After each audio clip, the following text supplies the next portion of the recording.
Ukraine President Zelensky has just gone on the offensive against Donald Trump ahead of the latter's summit with war criminal and invader of his country, Russian President Vladimir Putin. And I have a breakdown of his battle with the bully that is Donald Trump for you next in something I like to call Trending. First up, and what's trending today in the Ukraine-Russia-U.S. triad is this from Caroline Leavitt's White House briefing. Watch as a reporter puts her on the spot by asking her why isn't Zelensky part of the process, and she stammers a bit. Why not invite Ukrainian President Zelensky to that summit? I know the president said yesterday that he planned to speak with him right after the summit and even before, but why not invite Zelensky, and whose decision was it to not invite him? Was it the president or was it President Putin? Well, this meeting came about because the president of Russia asked the president of the United States to meet through his special envoy, Steve Witkoff, who, as you all know, traveled to Russia to have a conversation with Putin at his request. And so the president is agreeing to this meeting at the request of President Putin. And the goal of this meeting for the president is to walk away with a better understanding of how we can end this war. And the president said at this podium yesterday when he joined all of you in the room that he hopes in the future there can be a trilateral meeting with these three leaders to finally bring this conflict to an end. But this administration has really used every lever, has taken every measure to achieve peace through a diplomatic solution. And I think the president of the United States getting in the room with the president of Russia, sitting face to face rather than speaking over the telephone, will give this president the best indication of how to end this war and where this is headed.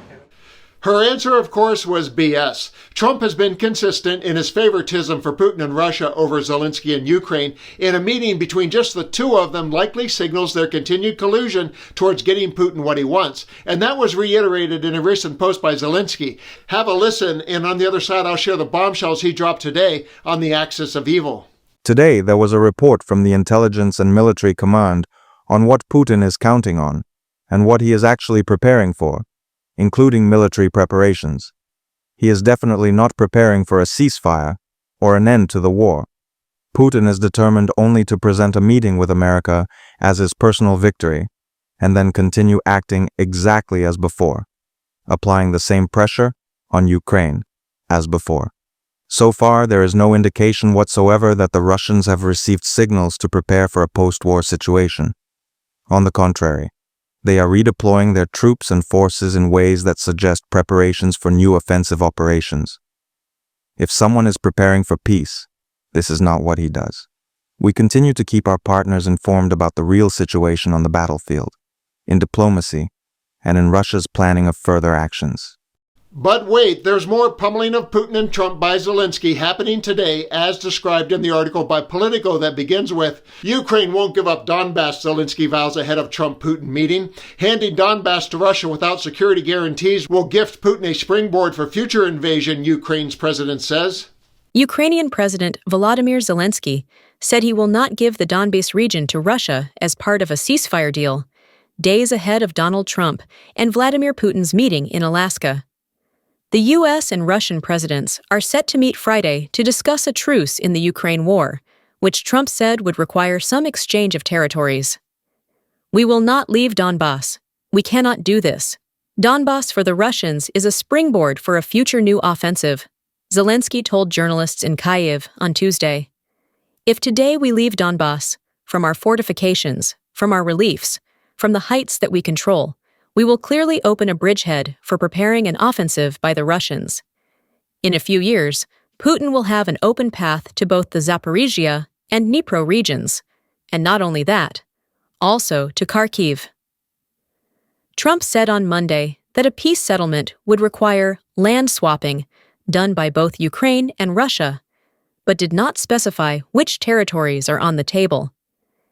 "If it's a fair deal, I will reveal it to the European Union leaders and the NATO leaders, and also to President Zelensky," Trump said. "I may say, lots of luck, keep fighting, or I may say, we can make a deal." The Ukrainian president also slammed the idea of a territorial exchange as a real estate deal. "I am not going to surrender my country because I have no right to do so," Zelensky said. "The state is what? Private property? 30% of the Donetsk region is what?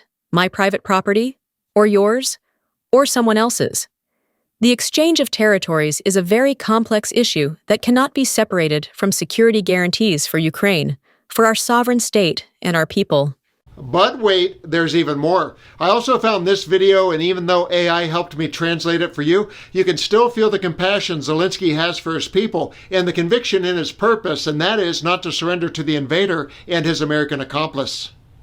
President Trump announced the preparation of his meeting with Putin in Alaska, very far from this war that is ongoing on our land against our people and which cannot be ended without us, without Ukraine. Of course, we will not give Russia rewards for what has been done. The Ukrainian people deserve peace, but all partners must understand what a dignified peace is. The answer to the Ukrainian territorial issue is already in the constitution of Ukraine. No one will retreat from this, and no one can. Ukrainians will not give their land to the occupier.